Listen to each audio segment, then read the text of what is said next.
દુનિયાની વાતો ગોળ ગોળ લાગે, હા રોજ રોજ તકલીફોના શરણાઈ ઢોલ વાગે, અરે એક શ્રીમાન જીવનની ખટમાળ છે આ નિરંતર.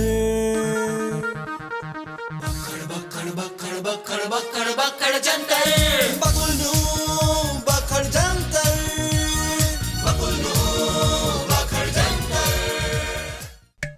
तू जहाँ जहाँ रहेगा मेरा साया साथ होगा, मेरा साया મારો સાયો, મારો પડછાયો ક્યાં ગયો? મારો પડછાયો ખોવાઈ ગયો. મારો પડછાયો નથી મળતો. અરે બાપ રે બાપ, પોલીસમાં કમ્પ્લેન કરવી પડશે કે મારો પડછાયો ખોવાઈ ગયો. અરે બાપ રે, જેને પણ મારો પડછાયો મળે ને એને 1 લાખ, ના 1 રૂપિયા ઇનામ. પણ મારો પડછાયો ક્યાં ગયો? મારો પડછાયો ક્યાં ગયો? મારો પડછાયો, બાપ રે બાપ,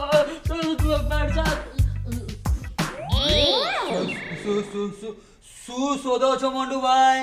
અરે મારી કિંમતી વસ્તુ ખોવાઈ ગઈ છે. રમખાણ થઈ જશે. સાચી વાત છે. જો એ વસ્તુ બીજા કોઈને મળી ગઈ અને મને ના મળી તો રમખાણ થઈ જશે. અરે હું એમ કહું છું કે તમારી વસ્તુ કયા રંગની હતી? હા, કાળા રંગની હતી.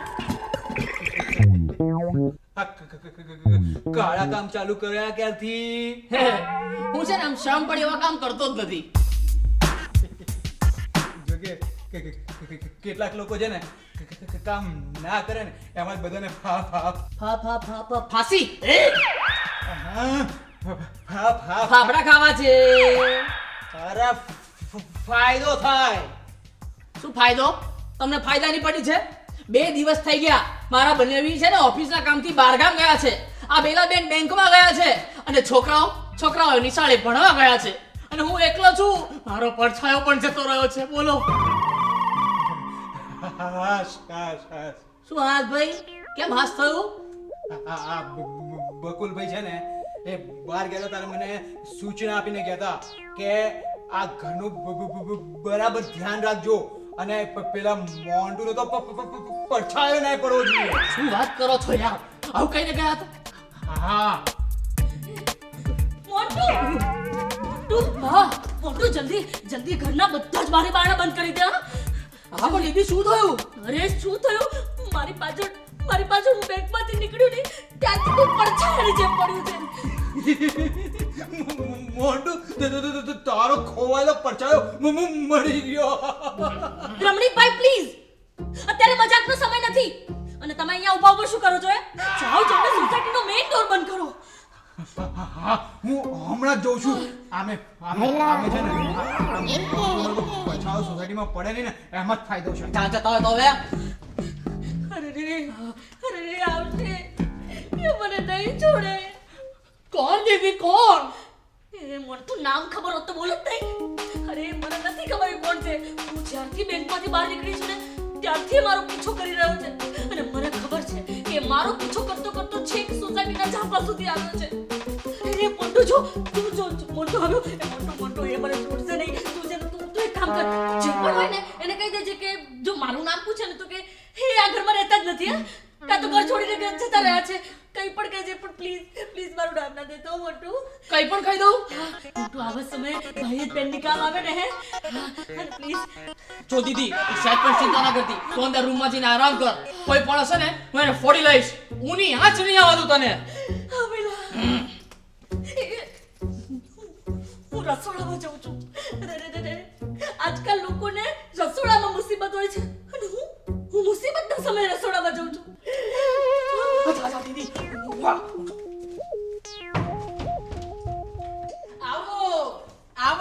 આવો આંટી આવો. વેરી બેલા વેરી વેર બેલા. યા અરે આંટી આ છે ને કોઈ વેર લેવા માટે પડછાયો મારી દીદીની પાછળ પડ્યો છે. એટલે બેલા ઇઝ નો વેર, એટલે ઘરે નથી, નો ઘેર. આઉટ ધેર હા બટ વેર અરે એક્ચ્યુઅલી માં આંટી બેલા દીદી અહીંયા રહેતા જ નથી. હાય એમણે ઘર ક્યારે બદલ્યું? અને 2 મહિનાનો સોસાયટીનો મેન્ટેનન્સ ટેક્સ ભરવાનો બાકી છે. હવે 2 મહિના બકુલભાઈ ક્યાં છે? ક્યાં? It's a cheating, huh? એમાં શું છે, જ્યારથી તમે આ સોસાયટીના સેક્રેટરી બન્યા છો ને ત્યારથી કોઈ પણ પ્રકારની વ્યવસ્થિત સર્વિસ આપતા જ નથી. એવું બીજા દીદી બોલીને ઘર છોડીને જતા રહ્યા. પણ ક્યાં ગયા? ખબર નથી, કશું જ પીધા વગર જતા રહ્યા છે. હાય હાય! સરનામાવાળું ઘર છોડીને વગર સરનામાવાળા ઘરમાં જતા રહ્યા. પણ બકુલભાઈ છે ક્યાં? જીજુ તો 2 દિવસથી ઘર છોડીને ઓફિસના કામથી બહારગામ ગયા છે. પણ તમારે શું કામ છે? Actually, હું સોસાયટીના મેન્ટેનન્સ ટેક્સની ઉઘરાણી કરવા આવી છું, you know? Oh, Yeah. હવે આખી વાત સમજણ પડી. ને બેંકેથી દીદી પાછી આવતી હતી ત્યારે એની પાછળ પાછળ પડછાયાની જેમ તમે જ આવતા હતા. ના ના, સારું લાગે? આવું સારું લાગે? હવે તો કોઈનો પીછો કરો, બેંકેથી સોસાયટી સુધી પાછળ આવો. તમે સોસાયટીના મેમ્બર તરીકે કેટલું ખરાબ લાગે. એ યુ, હું મારા પોતાના હોમથી આવી છું. હા, જુઓ જુઓ જુઓ, તમે હોમથી આવ્યા હો કે યા હોમ કરીને કૂદીને આવ્યા હો, પણ દીદી તમારા ડરથી આ ઘર છોડીને જતી રહી છે. એ હલો, એ બધું હું કઈ ના જાણું. હું તો એટલું જ ટેલિંગ કરવા આવી છું કે જો 2 મહિનાનો મેન્ટેનન્સ ટેક્સ 2 દિવસમાં ભરવામાં નહીં આવે ને તો હું સોસાયટીના પેસેજની લાઈટ કાપી નખાવીશ. Rules is rules. તમે સેક્રેટરી છો કે સોસાયટીના ડોન છો? આવી રીતે ઉઘરાણી કરાય? તમારા ડરથી તો છે ને બધા ઘર છોડીને જતા રહેશે. આખી સોસાયટી ખાલી થઈ જશે. પછી કોની જોડે મેન્ટેનન્સ ઉઘરાવશો? તમારા પડછાયા જોડે? I don't care. Ruling is ruling. કુછ બડા જબ્બો ને વોશિંગમાં નાખ્યો છે, તાર પર સુકાય છે, સુકાઈ જાય પછી પહેરી લેજો. હેબકા ઘરમાં આવીને પણ જબ્બો નથી છોડતા. આમની સાથે વેડિંગ કરીને તો હું પસ્તાઈ છું ભાઈ સાહેબ. સવારે પણ એવું જ કહેતા હતા. હા, અરે હું તો એમ કહેતો તો કે બેલાબેને ઝાંખો વાંખોનો બંધ કરવાનો કીધો તો એ હું કરી આવ્યો. હવે તો કોઈ ભૂત પણ નહીં આવે. અરે ભૂલથી સોસાયટીમાં પડછાયો નહીં પડે.